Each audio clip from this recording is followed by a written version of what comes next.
กสิบเป็นครูซะเนาะเรียนนอกจากม .4 ม .7 นาทีในกันหน้าอยู่ในแต่ละโรงเรียนแต่ละแห่งมาเข้าร่วมในการสอบสิ่งวันนี้วิเศษพรให้น้องทุกคนที่มาร่วมพร้อมด้วยทางผู้นำพาหลังจากและพิธีในวันนี้จะมีวันนี้วันอื่นเราพวกน้องจะมีทางครูอาจารย์ที่จะในวันศุกร์นี้จะมีทางโรงเรียนได้และก็มีทางโรงเรียนบ่ได้แต่มาเป็นประสบการณ์เนาะ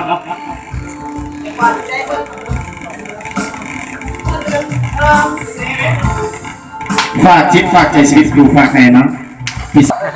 แล้วก็ขอบใจท่านมือคีย์บอร์ดน้องแสดงอันนี้เป็นลูกชายของพักปกแตนชลดาฝากไปถึงครูให้เป็นกำลังใจเนาะทางล่างกับขอเสียงสมบูรณ์ให้ได้ดูเพื่อนหน้าตาผู้ดีจะรักใจดีเมื่อหวนก็นึกถึงชีวิตครูจะพาสายมาเทียบครูเป็นครู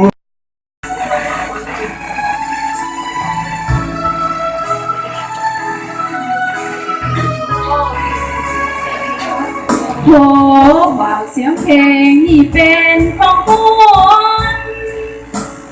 ขอให้เสียงเราพงพี่น้องห่วงอยู่เขตผูกแขนที่นาสายงามเด็ดฟ้าลมหนาวฟ้าแมฆหมอกเลือนลายเสียงเพลงที่อาดุยาดียาสิสายนี่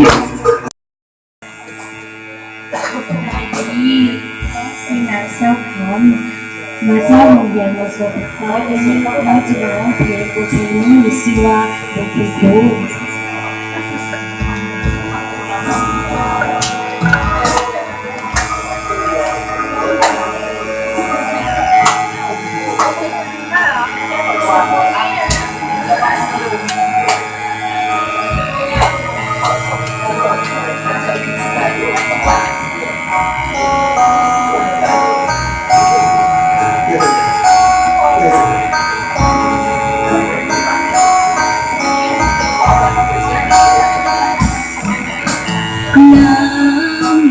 ใจผู้สูงเสียงเดียวตาพ่อแม่ที่เลี้ยงมาใจบ่เคยพักผ่อนนางสาวดีเป็นตัวแทนเจ้าโรงเรียนมโซของเจ้ามีนอนในบทเพลงชื่อว่านักเทวเก้าตัวมานักพลวงเวียนจันทร์จะเป็นแนวใดนั้นคอยทันผู้ส่งผู้ก่อนะคะไปพร้อมกันเลย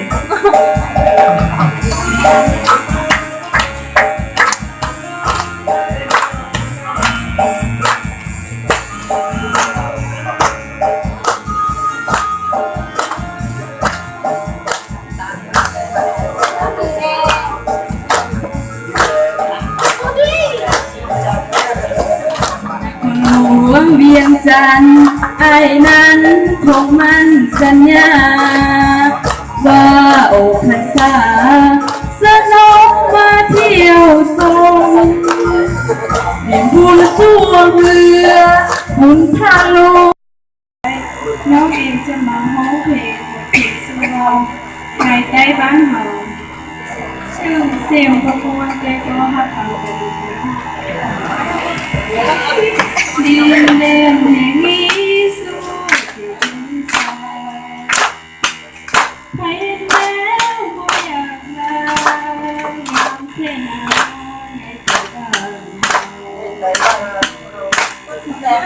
สาวน้อยบทนี้ชื่อว่าคอยน้องคือคุณลุงใส่เอากระเสียงเลยนะ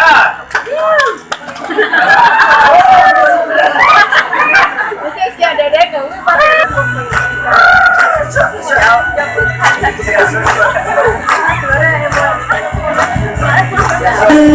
คอยนอนด้วยความห่วงใยสาวดมใจเส้นอายจะไปไกลห่างปล่อยให้อายเหงาคอยเจ้าด้วยความอ้างว้างค ส่งไปจะให้คนละหน่วยงานจะหมุนขึ้นมาอยู่เวลาเก็บตะบอนเป็นตัวแทนเป็นนักร้องตัวแทนนะคะหนุ่มสองอาสาชื่อบทเพลงคือว่าโลกพระบางแดงงาม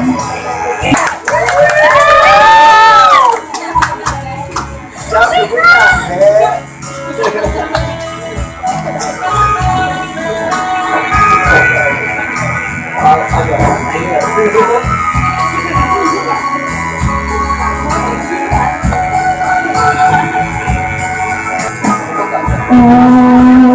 ดินแดนแคว้นแห่งท้องฟ้า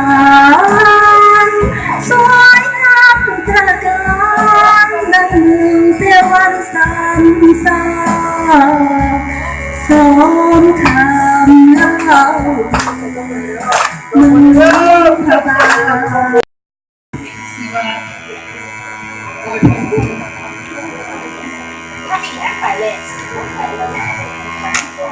แม่น้ำลำธา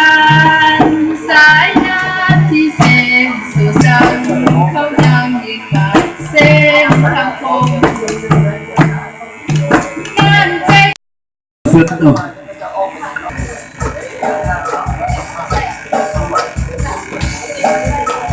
สบายดีทุกทางถ้าน้อยซื้อนะจะสว่าง